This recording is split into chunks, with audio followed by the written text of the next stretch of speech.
Hello दोस्तों। आज की इस वीडियो में हम छत्तीसगढ़ व्यापम का जो आपका एग्ज़ाम हुआ था 2016 में, उसमें आपके जितने भी question public health engineering, water supply and sanitary engineering और इन्वायरमेंट इंजीनियरिंग से पूछे गए थे, वो सारे आज के इस वीडियो में हम कवर करेंगे। तो प्लीज़ आप लोग वीडियो को पूरा देखिएगा। अगर आप हमारे चैनल पर नए हैं तो चैनल को सब्सक्राइब करिएगा। और आप सिविल इंजीनियरिंग के हिंदी और इंग्लिश में सब्जेक्ट वाइज नोट्स लेने के लिए इस व्हाट्सएप नंबर पर हमसे कांटेक्ट कर सकते हैं। पहला क्वेश्चन है, the minimum dissolved oxygen which should always be present in water in order to save the aquatic life is. यानी क्वेश्चन में आपसे पूछा है, पानी के अंदर जो भी प्राणी रहते हैं उनकी रक्षा के लिए हर समय पानी में मिनिमम कितनी ऑक्सीजन घुली रहनी चाहिए। ऑप्शंस आपको दे रखे हैं, 1 ppm, 4 ppm, 10 ppm या फिर 40 ppm। ऑप्शन बी आपका सही रहेगा, 4 ppm। और ppm का पूरा नाम होता है पार्ट पर मिलियन। नेक्स्ट क्वेश्चन है, which chemical affect kidney when exceeds its value. किस रसायन का मान बढ़ जाने पर किडनी प्रभावित होती है। नाइट्रेट, फ्लोराइड, कॉपर या फिर कैडमियम। ऑप्शन डी आपका सही रहेगा, कैडमियम की अगर वैल्यू बढ़ती है तो किडनी प्रभावित होती है। अगला क्वेश्चन है, for drinking water quantity of fluoride required is. पीने के पानी में फ्लोराइड की आवश्यक मात्रा कितनी होती है। 0 होती है, 0.3 होती है, 0.8 होती है या फिर 2.0 होती है।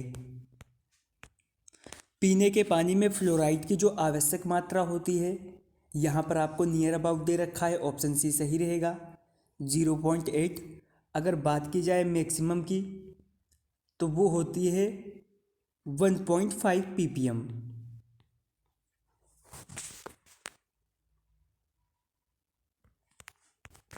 अगला क्वेश्चन है, hardness in water is removed by. पानी की जो कठोरता होती है उसे किसके द्वारा ख़त्म किया जा सकता है। ऑप्शंस आपको दे रखे हैं, लाइम सोडा प्रोसेस द्वारा, हीटिंग यानी पानी को गर्म करके, आयन एक्सचेंज द्वारा, या फिर लाइम सोडा प्रोसेस और आयन एक्सचेंज दोनों द्वारा। तो पानी की जो कठोरता होती है उसे ख़त्म किया जा सकता है लाइम सोडा प्रोसेस और आयन विनिमय द्वारा। ऑप्शन डी आपका सही रहेगा।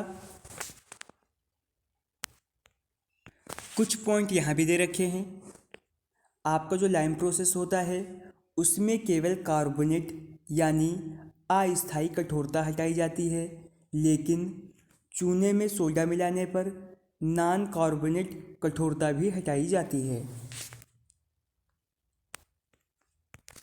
नेक्स्ट क्वेश्चन है, what is the optimum range of pH for chlorination in water. पानी में क्लोरीनेशन के लिए पीएच की अनुकूलतम सीमा क्या है। ऑप्शन डी आपका सही रहेगा, 6.5 से लेकर 7.5 तक।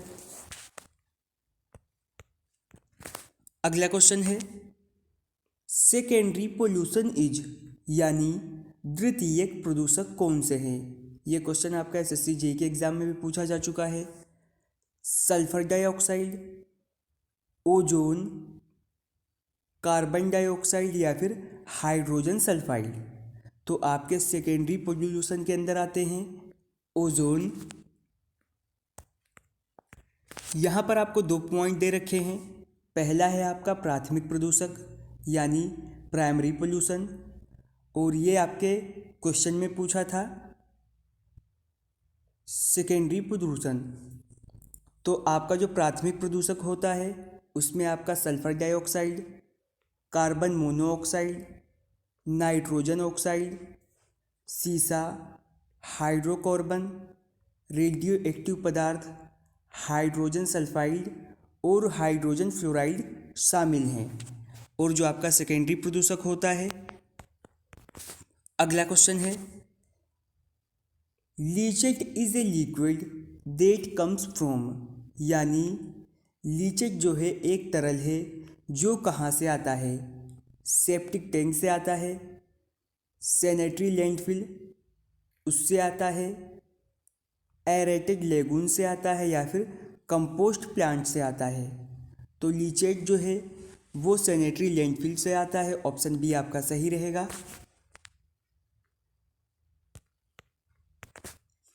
अगला क्वेश्चन है, the permissible biochemical oxygen demand milligram litre limit for a sewage treatment plant is, यानी सीवेज ट्रीटमेंट प्लांट के लिए जैव रासायनिक ऑक्सीजन मांग की स्वीकृत सीमा मिलीग्राम लीटर में कितनी होती है? 1 से ज़्यादा नहीं होती है, 20 से ज़्यादा नहीं होती है, 5 से ज़्यादा नहीं होती है, या फिर 0 होती है। ऑप्शन बी आपका सही रहेगा, नॉट मोर देन 20। यहाँ पर बीओडी से संबंधित कुछ पॉइंट और आपको दिए हैं। जैव रासायनिक ऑक्सीजन मांग एक मानक तापक्रम पर निर्धारित अवधि में वायुजीवी जीवाणुओं को सीवेज में उपस्थित कार्बनिक तत्वों का अपघटन करने के लिए ऑक्सीजन की आवश्यकता पड़ती है, उसे ही बीओडी कहा जाता है। भारत में बीओडी टेस्ट जो है 37 डिग्री सेल्सियस पर तथा अन्य देशों के मानक तापमान 20 डिग्री सेल्सियस, और जो इसका टाइम पीरियड होता है वो 5 दिन लिया जाता है। अगर क्वेश्चन में पूछा जाए कि बीओडी टेस्ट किसके लिए किया जाता है, तो इस टेस्ट द्वारा सीवेज की सांद्रता का पता लगाया जाता है। अगला क्वेश्चन है, activated sludge process is based on, संक्रिय आपंग प्रक्रिया जो है वो किस पर आधारित होती है?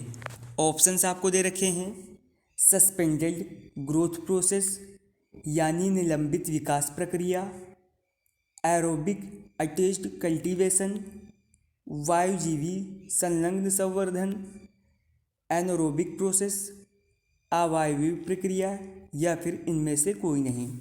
तो आपका जो एक्टिवेटेड स्लज प्रोसेस होता है वो आधारित होता है सस्पेंडेड ग्रोथ प्रोसेस पर। ऑप्शन ए आपका सही रहेगा।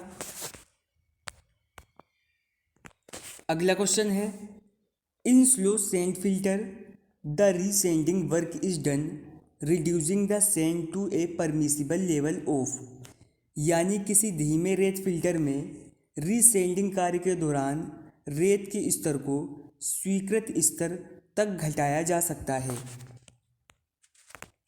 आपके स्लो सेंड फिल्टर से जितने भी क्वेश्चन एग्जाम में पूछे जाते हैं, स्लो सेंड फिल्टर जो है पानी का प्रवाह गुरुत्वीय होता है। अगर बात की जाए कि ये किस क्लास का फ़िल्टर है, तो ये ग्रेविटी फ़िल्टर के अंदर आता है। ये छोटे नगरों व ग्रामीण क्षेत्रों के लिए संतोषजनक और मितव्ययी होता है। स्लो सेंड फिल्टर में प्रयुक्त टैंक का एरिया 100 से लेकर 2000 मीटर स्क्वायर और इसकी गहराई 2.5 से लेकर 4 मीटर तक रखी जाती है। ये वैल्यू भी आपको याद रखनी होंगी। और इसके लिए यूज बालू की जो मोटी परत होती है उसकी थिकनेस 60 से लेकर 90 सेंटीमीटर तक रखी जाती है, और बालू का प्रभावी माप 0.25 से लेकर 0.35 तक होता है तथा इसका समानता गुणांक 1.75 से लेकर 2.0 के बीच होता है। और इसकी सफाई के लिए इसकी ऊपरी परत को 15 से लेकर 30 सेंटीमीटर तक खरोंच कर निकाल दिया जाता है। रीसैंडिंग क्रिया के दौरान रेत के स्तर को 0.5 से लेकर 0.6 मीटर स्वीकृत स्तर तक कम किया जा सकता है। ये आपके क्वेश्चन में पूछा गया था। ऑप्शन सी आपका सही रहेगा। अगला क्वेश्चन है, the reference pressure for calculation of sound pressure level is. ध्वनि दाब स्तर की कैलकुलेशन के लिए संदर्भ दबाव है 10 माइक्रोपास्कल, 20 माइक्रोपास्कल, 30 माइक्रोपास्कल या फिर 50 माइक्रोपास्कल। तो ये है 20 माइक्रोपास्कल। ऑप्शन बी आपका सही रहेगा। अगला क्वेश्चन है, longer exposure to nitrogen oxide even in small concentration में cause disease pertaining to. Nitrogen oxide की कम मात्रा से भी लंबे संपर्क के फलस्वरूप से संबंधित बीमारी हो सकती है। ऑप्शन बी आपका सही रहेगा, लंग्स से संबंधित। अगला क्वेश्चन है, the zone in which is dissolved oxygen में fall down to zero causing anaerobic condition in the river is. वह क्षेत्र जिसमें घुलित ऑक्सीजन का स्तर शून्य तक गिरने से नदी में अवायु परिस्थिति बन जाती है, वो क्या कहलाता है? जोन ऑफ डिग्रेडेशन, संक्रिय अपघटन क्षेत्र, रिकवरी क्षेत्र या फिर स्वच्छ पानी क्षेत्र। ऑप्शन बी आपका सही रहेगा, जोन ऑफ एक्टिव डिकम्पोजिशन। फिर आपका लास्ट क्वेश्चन है, if the temperature of the atmosphere fall at a rate greater than the lapse rate then it is. यदि वायुमंडल का ताप ह्रास दर से अधिक दर से गिरता है तो ये क्या है? अनस्टेबल है, स्टेबल एटमॉस्फेयर है, न्यूट्रल एटमॉस्फेयर है या फिर सब ऑर्बिटिक कंडीशन है। ऑप्शन ए आपका सही रहेगा। तो ये है अनस्टेबल। तो आज के इस वीडियो में आपके छत्तीसगढ़ व्यापम से जितने भी क्वेश्चंस पूछे गए थे, public health engineering, water supply and sanitary engineering और इन्वायरमेंट इंजीनियरिंग के, वो सारे हमने कवर कर लिए हैं। अगर आपको वीडियो पसंद आई हो तो लाइक करें, शेयर करें, चैनल पर नए हैं तो सब्सक्राइब करें।